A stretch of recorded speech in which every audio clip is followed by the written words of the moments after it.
రేఖ తన మంగళసూత్రాన్ని విసిరి పారేసింది. దీన్ని బట్టి రేఖ చాలా స్పష్టంగా ఉన్నట్టే కదా నేను ఇప్పుడు single to ready to mingle అని.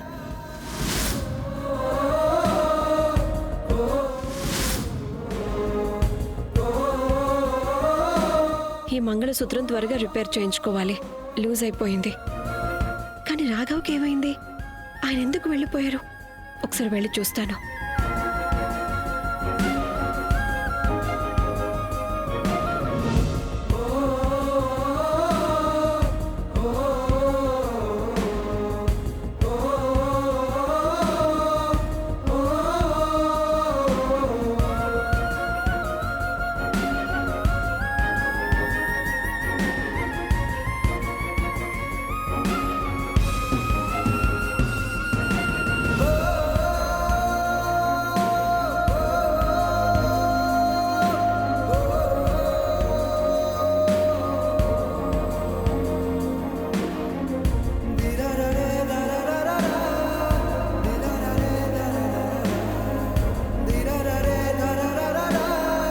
ఇదే తేడా రేఖ, నీకు నాకు.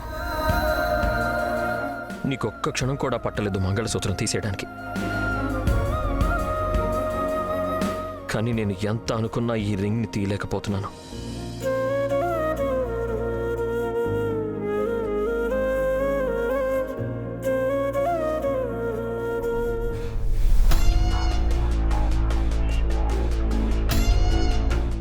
అమ్మ రేఖ, నాకు మిస్ మడోనా చెప్పింది నువ్వు నీ మంగళసూత్రాలు తీసేసావంట. ఎందుకు? తెగిపోయిందా లేక లూజ్ అయిపోయిందా? లూజ్ అయిపోయింది పిన్ని గారు. పైగా చూడండి, నాకు కొంచెం కూడా టైం దొరకలేదు జ్యువెలర్ దగ్గరకు వెళ్ళి దాన్ని సరి చేయించుకోవడానికి. టైం ఎలా దొరుకుతుంది? ఇల్లు చూసుకుంటున్నావు, ఆఫీస్ చూసుకుంటున్నావు. కానీ రేఖ, నేను ఇంటి పెద్దని కదా, ఇంటి కోడలి మెడ బోసిగా ఉంటే నాకు అస్సలు నచ్చదు. ఒక పంచి, నీ మంగళసూత్రం నాకివ్వు, నేను ఫ్యామిలీ జ్యువెలర్ దగ్గరికి తీసుకెళ్ళి నీకు ఇచ్చేస్తాను రిపేర్ చేశాక. థ్యాంక్ యూ పిన్ని గారు. నాకు కూడా మంగళసూత్రం లేకపోతే చాలా బాధగా అనిపిస్తుంది. ఇప్పుడే తీసుకొస్తాను. ఇప్పుడు నువ్వు చూడు రిపోర్టర్ రేఖ, నేను నీ జీవితంలో ఈ మంగళసూత్రంతోనే ఆ మంగళం తీసుకొస్తాను.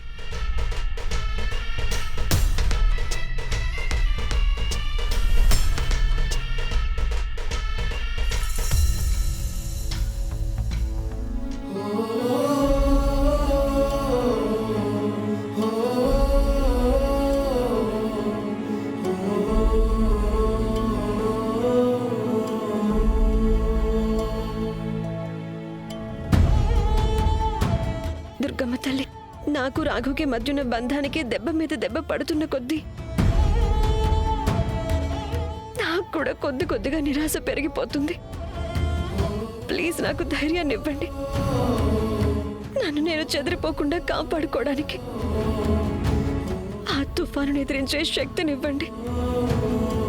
ఏదైతే నాకు రాఘవ్కి ఉన్న బంధాన్ని ఎండు టాకులాగా ఎగరేసుకుపోవాలని చూస్తుంది. Please. Rekha, Narmada aunty. Rekha, good morning. Good morning. Rekha, Bhaskar వచ్చాడు రాఘవ్ ఆఫీస్ బ్యాగ్ తీసుకుని వెళ్ళడానికి. బహుశా తన ఆఫీస్లో ఇంపార్టెంట్ మీటింగ్స్ ఉండుంటాయి. కానీ రాఘవ్ ఎక్కడా? ఆయన ఇంకా బ్రేక్ఫాస్ట్ కూడా చేయలేదేమో. బహుశా రూమ్ లో రెడీ అవుతున్నారేమో. ఈ మధ్య తనకి ఏమవుతుందో ఏంటో తెలియదు రేఖ. నువ్వు తన రూమ్లోకి వెళ్ళి చూస్తావా ప్లీజ్? ఈరోజు చాలా మంది ఇంపార్టెంట్ పీపుల్స్ రాబోతున్నారు మీటింగ్కి. నేను చూస్తాను.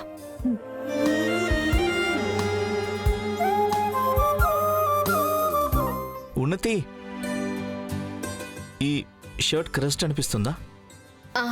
కొంచెం త్రూ. యార్, ప్రెస్ చేయాల్సి ఉంటుందేమో దీన్ని. What is this press and all through?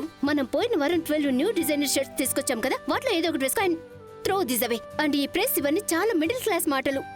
వాహ్ ఉన్నతి, నువ్వు భలే ఫస్ట్ క్లాస్ ఐడియా ఇచ్చా. ఒక్క నిమిషం, నా బాస్ కాల్ చేస్తున్నారు. సరే, నువ్వు కాల్ అటెండ్ చెయ్యి. నేను నా డియర్ హబీ కోసం బ్రేక్ఫాస్ట్ రెడీ చేసొస్తాను. Okay. Hello sir. Dhruv Chaudhary, ఇప్పటికిప్పుడే ఆఫీస్కి రా, రైట్ నౌ. సార్, నేను దారిలో ఉన్నాను. అంతా ఓకే కదా? ఏమైంది? ఆఫీస్కి వచ్చాయి, అన్నీ తెలిసిపోతాయి. ఒకవేళ 15 నిమిషాలు నువ్వు ఆఫీస్కి రాలేదు అనుకో, నిన్ను తీసుకువెళ్ళడానికి మీ ఇంటికి పోలీసులు వస్తారు.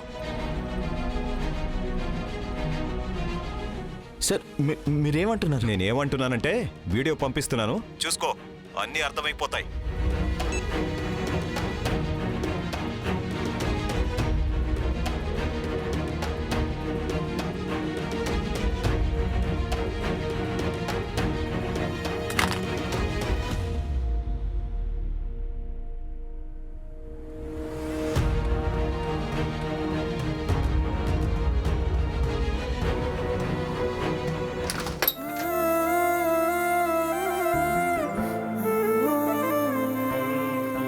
భాస్కర్ వచ్చారు. బహుశా మీకేదో ఇంపార్టెంట్ మీటింగ్ ఉన్నట్టుంది. తొందరగా రెడీ అవ్వండి, అప్పుడే మీరు టైంకి ఆఫీస్కి వెళ్ళగలుగుతారు.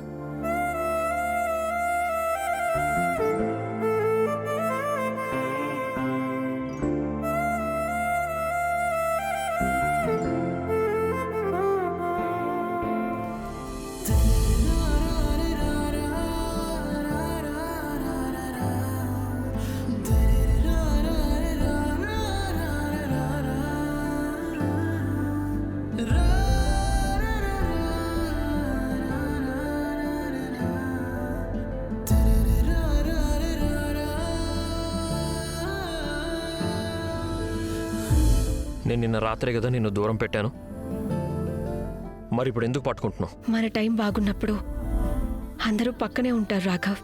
కానీ ఒకవేళ మన టైం బాగాలేకపోతే ఒకరు తడబడినా సరే ఒకరిని ఇంకొకరు పట్టుకోవటం, ఒకరినొకరు అర్థం చేసుకోవటం, ఒకరికొకరు ధైర్యం చెప్పుకోవటం, ఇవన్నీ కేవలం పెళ్లిలోనే సాధ్యం.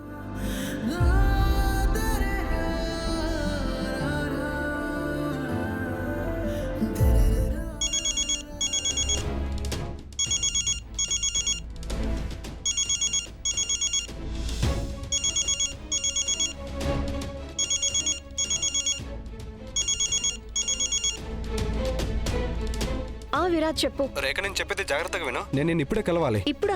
అంతా ఓకే కదా? నేను ఆఫీస్కి వస్తున్నాను. రేఖ, అంత టైం లేదు. నేను చెప్పేది జాగ్రత్తగా విను. నేను నీకు ఒకటి చూపించాలి. నువ్వు ప్లీజ్ కలువు. నేను మీ ఇంటి బయటికి వస్తున్నాను, నువ్వు బయటికి రా. కానీ నేను బ్రేక్ఫాస్ట్ రెడీ చేయాలి. రేఖ, నేను చెప్పేది విను. నా దగ్గర అంత టైం లేదు. నేను నీకు ఎలా నచ్చ చెప్పాలి? ప్లీజ్ నువ్వు బయటికి వచ్చేసేయ్. ధ్రువ్, ఏమైంది ధ్రువ్ నీకు? ధ్రువ్, నువ్వు ఎందుకు ఏడుస్తున్నావు? అసలు ఏమైంది? నువ్వెందుకు ఏం మాట్లాడట్లేదు? Dhruv, talk to me. అరే, నేను ముందు ఎప్పుడు ఇలా చూడలేదు. ప్లీజ్ నాకు చెప్పు, ఏం జరిగింది? ప్లీజ్ నన్ను ఇలా భయపెట్టకు ధ్రువ్. నేను అత్తమ్మని పిలుచుకొస్తాను ధ్రువ్. మమ్మీని పిలవద్దు. ధ్రువ్, ఏమైంది? ప్లీజ్ నాకు చెప్పు ధ్రువ్, ఏం జరిగింది? నా బాస్కి తెలిసిపోయింది నేను లంచం తీసుకుంటున్నానని. ఆయన నన్ను జైలుకి పంపిస్తున్నారు.